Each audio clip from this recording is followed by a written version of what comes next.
welcome to day 1 of our 12 days of Christmas cheer. You know, traditions might look a little different this year. Some people might be able to travel, some people might be having to stay at home, but that doesn't mean that we can't lose joy in Christmas this year. I'm gonna have 12 days of different masks to wear. So I'm hoping to I have to go to the store and buy some more. We're gonna need some more material. Go get it quickly.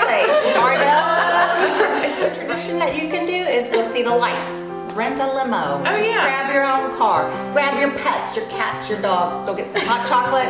Go to the Chickasha lights, the Yukon lights, or just drive around your neighborhood.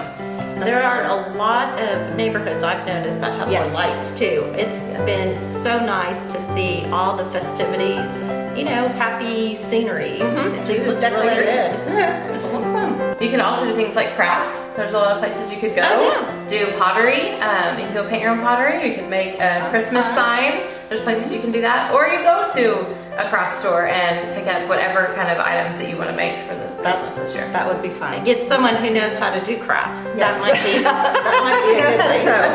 And you have to let it go with kids too. I've realized that, you know, I can't have my expectations for what it should be like. It's just about them having fun and having joy during the holiday season. That is so true. What would be some things you would do with kids during this time? Like, what do you think? We enjoy looking at the lights. We enjoy reading Christmas books, different Christmas books and stories every night. We do a devotional each night. Watch Christmas movies, have hot chocolate and popcorn and Christmas movies and your Christmas jammies. Okay, you have teenagers. Yes, teenagers. So, how do you entertain teenagers? They love to make coffee. They love to make hot chocolate and a lot of whipped cream. Making fun desserts, that's a fun thing. Or they can make their own, as a family, make a dinner together. And also another thing to do is to make cookies. And for people that maybe you know that cannot get out of their house or cannot go visit somebody, and just send them some cookies. Or the share box joy. Oh yeah. Yeah, that's another awesome thing if you can't go. Because we're not going to Pennsylvania, so send those. Yeah, like you said, travel may look a little bit different. And our get-togethers may be a little smaller. Right. Or we might have more get-togethers, but different places. Right, and some people might be on a budget more this year too. And one thing to keep in mind with kids, if you just want to do 4 gifts and kind of either whether you're on a budget or just want to simplify, you can do something that they want, something they need, something to wear, and something to read. Oh, that's a great idea.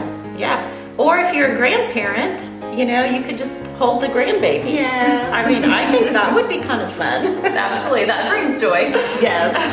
Well, you want to keep Christmas what it's really about, and that's about Jesus, and teaching your kids or your grandkids how it is to be with family, be with who you are, and that special. Well, we hope on the first day that you have a wide variety of ideas that you could maybe think about, and we will post some more stuff tomorrow. So, see you later. Bye.